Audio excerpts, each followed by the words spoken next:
Yeah, still doing a little bit of birding here at Kariga. We've got a lovely group of sacred ibis doing their thing. Let's bring you down a little bit there. So quite a nice big flock of them. There are 1, 2, 3, 4, 5, 6, 7 of them all in all, which is amazing. Funky little birds. I always think they're underrated. It's definitely making use of these conditions. Nice softer ground to be able to probe through and do their thing.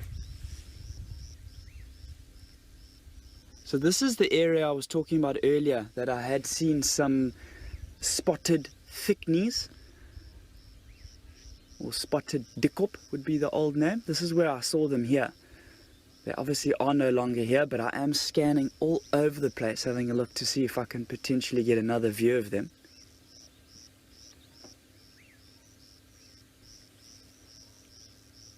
And then there were some lapwings that were here as well. Some black-winged lapwings. Ah, there's 1 or 2 here. Let me see if I can actually show you. It's quite a cool little bird to be able to see.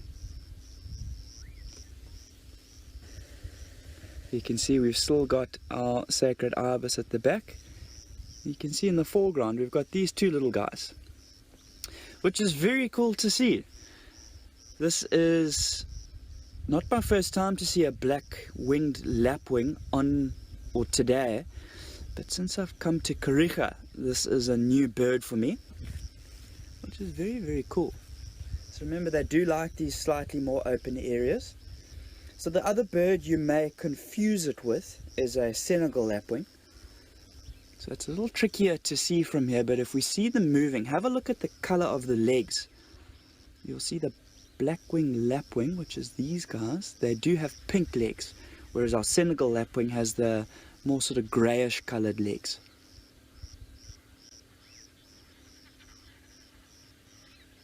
Other bird we might find here is the crowned lapwing. Remember, he's got that crown on top of the head, like his name suggests.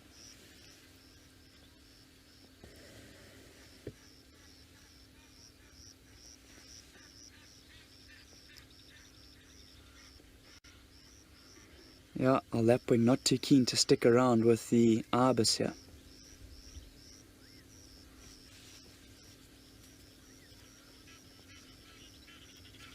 So nice to be able to get a good view of those lapwings. It's a funky little bird.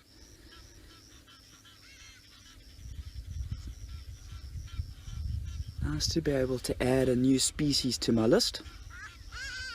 You can see how this sacred ibis lifted its head up.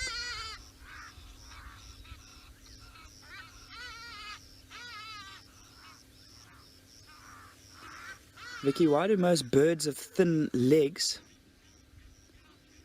I guess also you need to look at the fact that they don't have feathers. Remember, something like a sacred ibis is going to be going in the water all the time, probing around at the edge of the water, and it would be an absolute nightmare to have to clean those feathers. And obviously having feathers,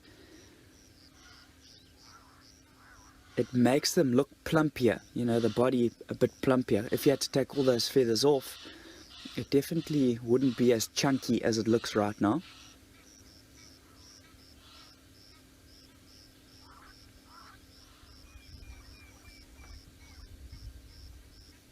You can see how he doesn't really probe that beak all the way down. Oh, he's got something there. He's got something. I didn't manage to see what it was. Maybe a type of insect, possibly. Here comes our lapwing back in the scene. There we go, he's got something else again. Oh, my man. And he's a badass. He's doing it with 1 leg. Look, Ma, no hands. That is awesome.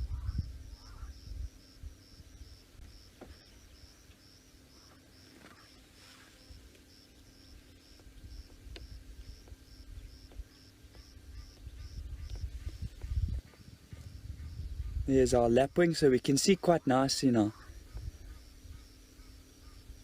Ah, that lapwing's just hiding there.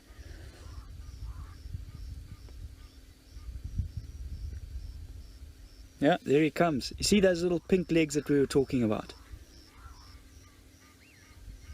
Oh, what a view. This is amazing. So there's some crowned lapwings calling. That's why they've both stopped and they're looking around. They're calling behind these two. We might see this lapwing even fly off. See his beak, he's got a much shorter, stabbier little beak than what that sacred ibis does. Oh, what an amazing view. I feel like we've done some incredible birding here this morning. South African shell ducks, ibises, these black-winged lapwings. Amazing stuff.